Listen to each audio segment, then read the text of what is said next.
Hello there everyone, it's Sarah here with another video on type 1 diabetic basics, and this one is another episode on insulin.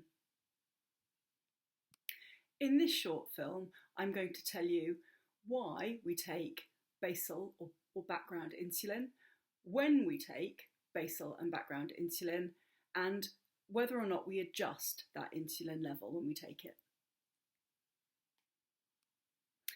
So why is it necessary to have a base level of insulin in our systems all the time?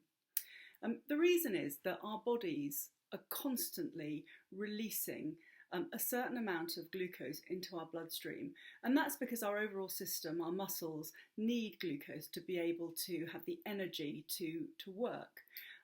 So our bodies are doing this release, and if there isn't some insulin in our system, then there is nothing to convert that glucose into energy. So it's a really critical part of the overall mechanics of how we work.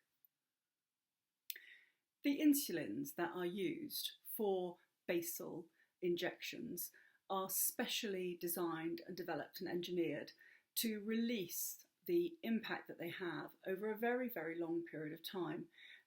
The aim is to cover a whole 24-hour period. It's actually very hard to achieve that, and so they tend to last a little bit less long than that, maybe 18 hours typically. I've spent most of my time as a type 1 diabetic only having one of these shots a day, which I used to take at bedtime.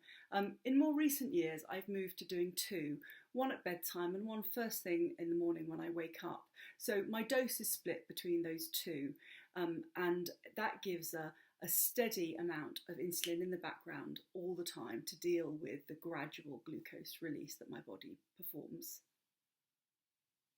So with your basal or background insulin, the important thing is that that's a steady amount of insulin, and it matches what your base requirements are. So it's not related to activity or to food or anything like that. It's just a very, very steady, constant amount. And because of that, the doses stay the same every day. In my case, I take 17 units at bedtime and 17 units in the morning when I wake up.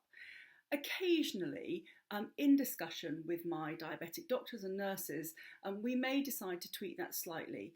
If I'm having too many hypos, that could mean that I've got too much insulin going on in the background, so that would mean reducing it. And conversely, if my bloods are running a little bit high, then maybe I need a little bit more. It's all part of the very delicate balance that we operate in order to have our basal bolus regime, the combined regime, working for us all the time.